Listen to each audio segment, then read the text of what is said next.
बिस्मिल्लाहिर्रहमानिर्रहीम। नाज़रीन करम, कौमें सिर्फ नारों से नहीं बल्कि अपनी तरजीहात से पहचानी जाती हैं।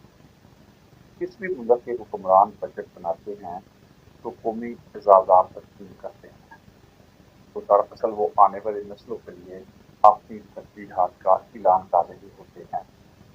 और यही तरजीहात तय करती हैं कि एक कौम इल्म, तहकीक, सनत और तरक्की की राह पर गामजन होगी या महज वक्त की तफरीह और नमैशी सरगर्मी में उलझ रहेगी। तारीख में एक मशहूर वाक़या बयान किया जाता है कि हारून अर-रशीद ने इमाम अबू यूसुफ से सवाल किया कि मदारस में बच्चों का दाखिला कम क्यों हो रहा है। इमाम अबू यूसुफ ने 1 साल के बाद जवाब देने का वादा किया। फिर ईद के रोज़ एक ऐसा मंजर पेश किया कि वक़्त का खलीफा हारून अर-रशीद खुद उनकी पालकी को कंधा देकर ईदगाह की तरफ लाया। हज़ारों लोगों ने जब एक आलिम दीन को इतनी इज़्ज़त मिलते देखी तो इमाम अबू यूसुफ ने फरमाया कि अब लोग अपने बच्चों को इल्म हासिल करने के लिए खुद मदरसों में लेकर आएंगे, क्योंकि कौमें अपने बड़ों और अपने हीरोज़ को देखकर रास्ते का इंतखाब करती हैं।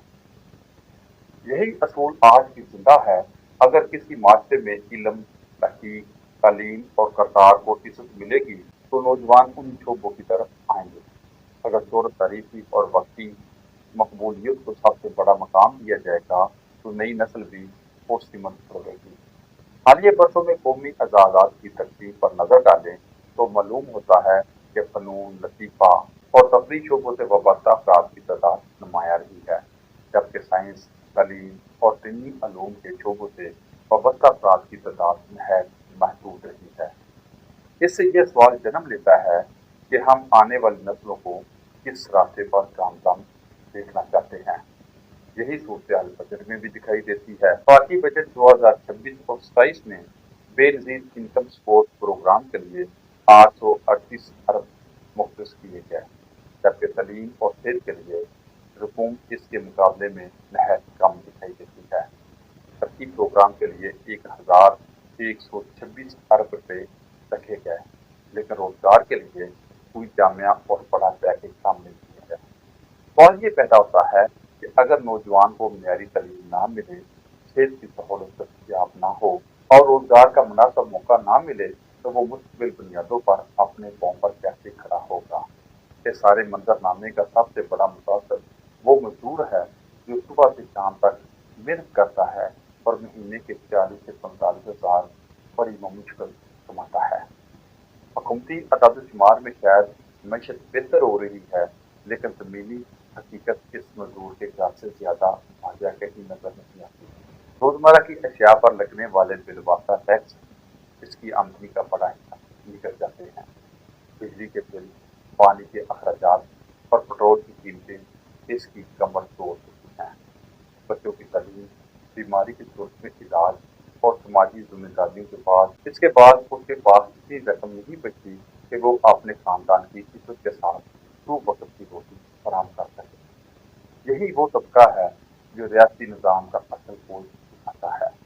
यही मजदूर फैक्ट्री चलाता है, सड़क बनाता है, इमारत खड़ी करता है और मीशत का पहिया घुमाता है। लेकिन बदकिस्मती से सबसे ज़्यादा मुश्किलात भी इसी के हिस्से में आती हैं। दूसरी तरफ अशराफिया, मुराद प्रोटोकॉल और सरकारी सहूलतों से लुत्फ़ अंदोज़ होती रहती हैं। एक तरफ गरीब आदमी बच्चों के दूध और दवाई के लिए परेशान है और दूसरी तरफ सरकारी वसाइल पर ऐशो आराम का सिलसिला जारी है। किसी भी रियासत की कामयाबी का राज इमदादी प्रोग्रामों में नहीं बल्कि इंसान साजी में पोशीदा है। जब तालीम को अवलीन तरजीह दी जाएगी, जब तहकीक को इज्जत मिलेगी, जब नौजवान को रोजगार मिलेगा, जब उस्ताद, आलम और साइंसदान को कौमी हीरो बनाया जाएगा और जब मजदूर की मेहनत का सिला उसे बाइज्जत जिंदगी की सूरत में मिलेगा, तभी कौम तरक्की की मनाजिल तय करेगी। आज पाकिस्तान एक अहम मोड़ पर खड़ा है।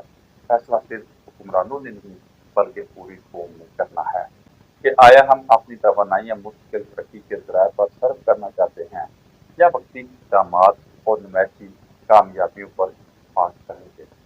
कौमों की तकदीर बजट के हिस्सों से कम और तरजीहात दुरुस्त हों तो वसैल खुद रास्ता बना लेते हैं। لیکن اگر ترجیحات غلط ہوں تو بے شمار وسائل بھی قوم کو منزل تک نہیں پہنچا سکتے۔ بہت شکریہ۔ پاکستان زندہ باد۔